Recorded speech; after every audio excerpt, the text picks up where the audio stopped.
A visit to Colorado City Hilldale is a trip to another time and another place. Sand and river in our hair, chippewy, chippewy. It's home to the Fundamentalist Church of Jesus Christ of Latter-day Saints, a sect that broke off from the mainstream Mormon church more than 100 years ago.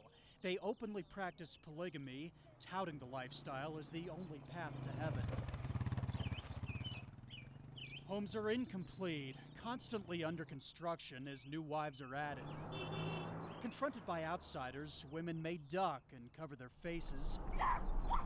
Children out playing will run away, stealing glances from a distance. Mothers will gather up the kids and whisk them inside, then draw the blinds. The only cops are the town marshals, themselves church members. They keep a close eye on outsiders. They're brainwashed people. Jenny Larson escaped the community at the age of 12.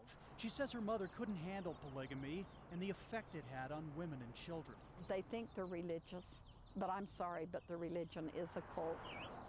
Larson says in Colorado City Hilldale, marriage is not a choice. Girls, some as young as 12, are told by their self-proclaimed prophet, Warren Jeffs, which man they will marry and when. He knows who you're supposed to marry, so don't even consider that you want to fall in love with somebody. Larson and others who've escaped say incest is rampant. She is her own mother-in-law and grandmother to her own children. But what most angers Larson is the sexual and emotional abuse. And in my book, I tell about my cousin raping me on Thanksgiving Day, 7 years old.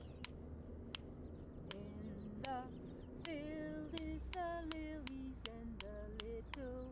Larson's allegations of sexual abuse were supported by Ruth Cook, who surprised us by talking openly in the center of town. Are most of the people in town polygamists? Some are, some ain't. Cook is a fifth-generation native, a divorced mother of 8 who used to be in a polygamous marriage. She told us about her own history of sexual abuse. Yeah, right now I'm trying to get an organization together to help women that have been abused. Things are slowly changing here. The Mormon fundamentalists are now under increasing pressure, due mostly to Jeffs.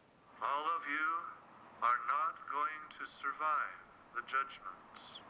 Now the target of 3 lawsuits alleging, among other things, sodomy against boys, Jeffs is in hiding. Warren has got to run because he's in trouble. Jenny Larson believes it's the beginning of the end for the fundamentalist community in their longtime home. They're sinking. The ship's sinking. They just don't know it and haven't jumped aboard or jumped off the ship yet. I think the place is falling apart. But is the group truly struggling or simply getting ready to move?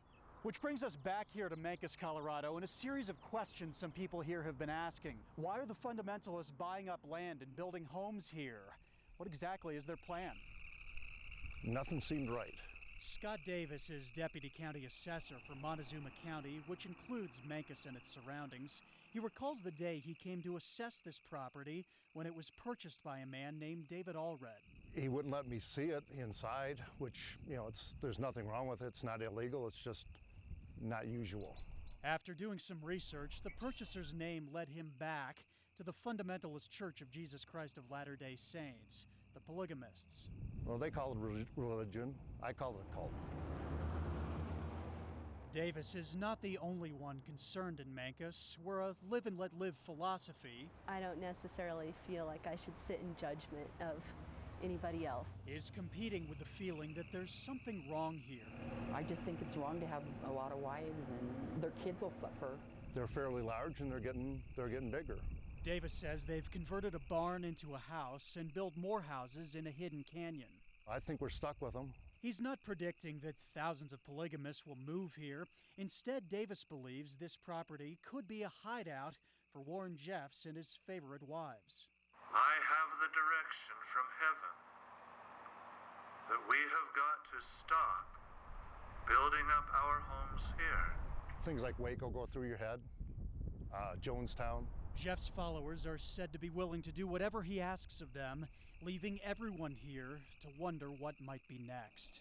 With photojournalist Corky Scholl, Andrew Resnick, 9 News.